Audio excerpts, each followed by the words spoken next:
Good morning students, आप सभी का स्वागत है ऑब्जेक्टिव हब में। तो आज हम लोग पढ़ेंगे हिंदी का मोस्ट VVI ऑब्जेक्टिव। जो छात्र 2025 में एग्जाम देने वाले हैं वीडियो को स्किप ना करें और वीडियो को अंत तक जरूर देखें। जो जिस छात्र को लग रहा है कि इस साल एग्जाम बहुत मुश्किल होगा, हम कैसे एग्जाम दे पाएंगे, उनके लिए मैं एक बात बोलना चाहूँगा। मुश्किलें हार जाएगी आपको हराते हराते, मुश्किलें हार जाएगी आपको हराते हराते, अगर आप अपनी मंजिल पाने की ठान लो। जो छात्र अपनी मंजिल को पाने के लिए ठान लेना चाहते हैं वो हमारे चैनल को सब्सक्राइब जरूर करें। हमारे चैनल को सब्सक्राइब कर लेने से आपको रोज मस्ट VVI ऑब्जेक्टिव प्राप्त होगा। चलिए, 1 नंबर क्वेश्चन, सविनय अवज्ञा आंदोलन किस यात्रा से शुरू हुआ? सविनय अवज्ञा आंदोलन किस यात्रा से शुरू हुआ था जी? 1930 के दांडी यात्रा से। बिल्कुल याद रखना है, सविनय अवज्ञा आंदोलन 1930 के दांडी यात्रा से शुरू हुआ। चलिए, 2 नंबर क्वेश्चन, जालियांवाला बाग हत्याकांड कब हुआ? जालियांवाला बाग हत्याकांड कब हुआ था जी? 13 अप्रैल 1919 को। 13 अप्रैल 1919 को जालियांवाला बाग हत्याकांड 13 अप्रैल 1919 को हुआ था। चलिए, 3 नंबर क्वेश्चन, वेदों की ओर लौटो नारा किसने दिया? वेदों की ओर लौटो का नारा किसने दिया था जी? स्वामी दयानंद सरस्वती ने। बिल्कुल याद रखना है, वेदों की ओर लौटो का नारा स्वामी दयानंद सरस्वती ने दिया था। चलिए, 4 नंबर क्वेश्चन, किसने कहा बिहार के विकास के बिना भारत का विकास संभव नहीं है? किसने कहा बिहार के विकास के बिना भारत का विकास संभव नहीं है जी? Doctor APJ Abdul Kalam. बिल्कुल सही बात है। किसने कहा बिहार के विकास के बिना भारत का विकास संभव नहीं है? डॉक्टर APJ अब्दुल कलाम ने कहा बिहार के विकास के बिना भारत का विकास संभव नहीं है। चलिए, 5 नंबर क्वेश्चन, बोलीविया में जन संघर्ष का मुख्य कारण क्या था? बोलीविया में जन संघर्ष का मुख्य कारण क्या था जी? बोलीविया में जन संघर्ष का मुख्य कारण क्या था? पानी की कीमत में वृद्धि। बिल्कुल याद रखना है, पानी की कीमत में वृद्धि। बोलीविया का मुख्य संघर्ष पानी के कीमत में वृद्धि था। चलिए, 6 number question, Tata iron and steel company की स्थापना की गई? Tata iron and steel company की स्थापना कब की गई थी जी? Tata iron and steel company की स्थापना 1907 में की गई थी। बिल्कुल याद रखना है, टाटा आयरन एवं स्टील कंपनी की स्थापना 1907 में की गई थी। चलिए, 7 नंबर क्वेश्चन, गुटेनबर्ग का जन्म हुआ था? गुटेनबर्ग का जन्म कब हुआ था जी? गुटेनबर्ग का जन्म जर्मनी में हुआ था। बिल्कुल याद रखना है, गुटेनबर्ग का जन्म कहाँ हुआ था? जर्मनी में हुआ था। चलिए, 8 नंबर क्वेश्चन, वर्तमान में नेपाल की शासन प्रणाली क्या है? वर्तमान में नेपाल की शासन प्रणाली क्या है जी? लोकतंत्र। बिल्कुल याद रखना है, वर्तमान में नेपाल की शासन प्रणाली लोकतंत्र है। चलिए, 9 number question, war and peace किसकी रचना है? वार एंड पीस किसकी रचना है?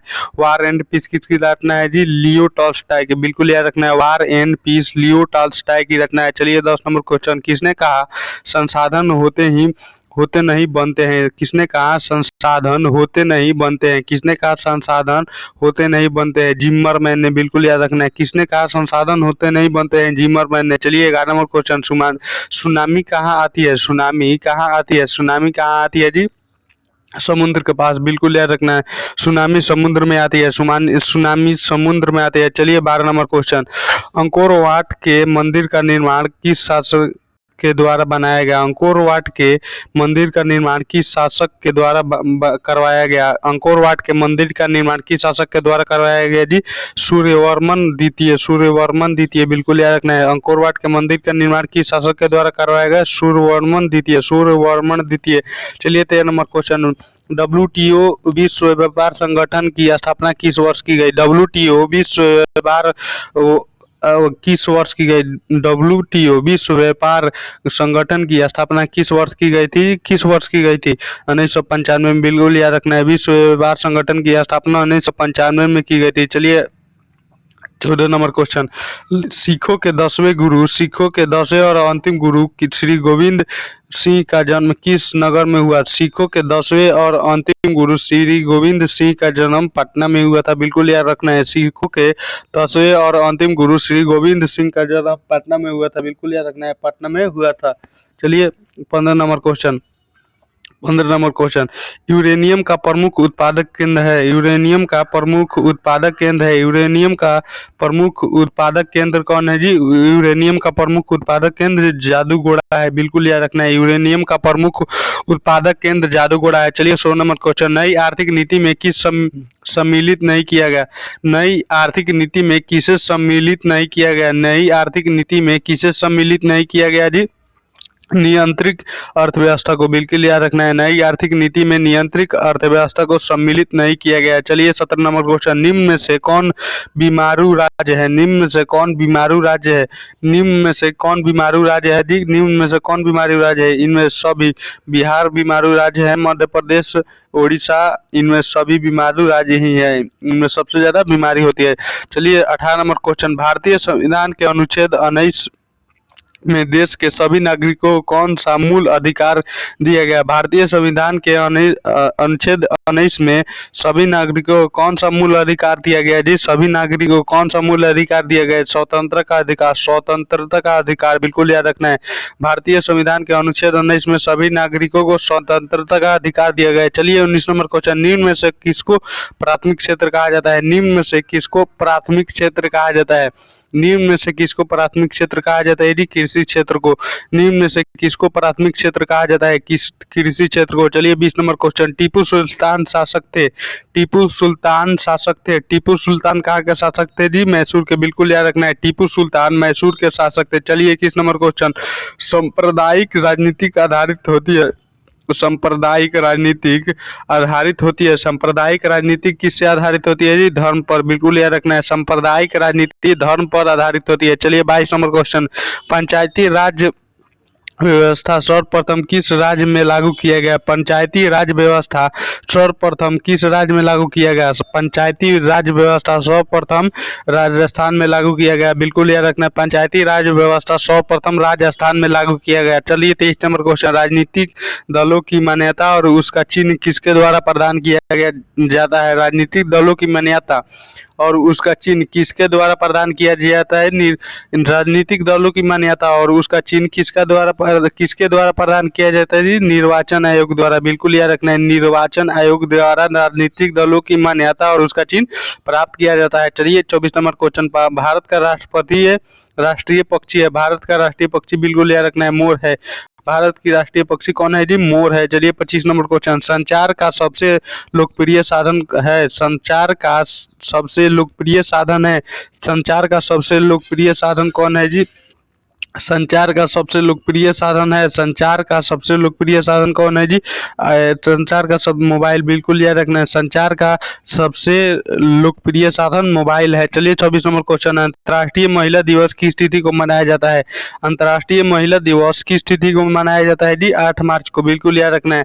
अंतर्राष्ट्रीय महिला दिवस किस तिथि को मनाया जाता है? 8 मार्च को। अंतर्राष्ट्रीय महिला दिवस किस तिथि को मनाया जाता है? 8 मार्च को। चलिए योजना आयोग को भंग कर कौन सा आयोग बना? योजना आयोग को भंग कर कौन सा आयोग बना? योजना आयोग को भंग कर कौन सा आयोग बना जी? नीति आयोग, बिल्कुल याद रखना है। योजना आयोग को भंग कर कौन सा आयोग बना? नीति आयोग, नीति आयोग। चलिए 28 नंबर क्वेश्चन, लोकतंत्र की सफलता निर्भर करती है। लोकतंत्र की सफलता निर्भर करती है। लोकतंत्र की सफलता नागरिकों की विवेकपूर्ण सहभागिता पर निर्भर करती है। नागरिकों के विवेकपूर्ण सहभागिता पर निर्भर करती है। चलिए 29 number question, Bharatiya Janata party की स्थापना कब हुई? भारतीय जनता पार्टी की स्थापना कब हुई? बीजेपी की स्थापना कब हुई थी? भारतीय जनता पार्टी की स्थापना कब हुई?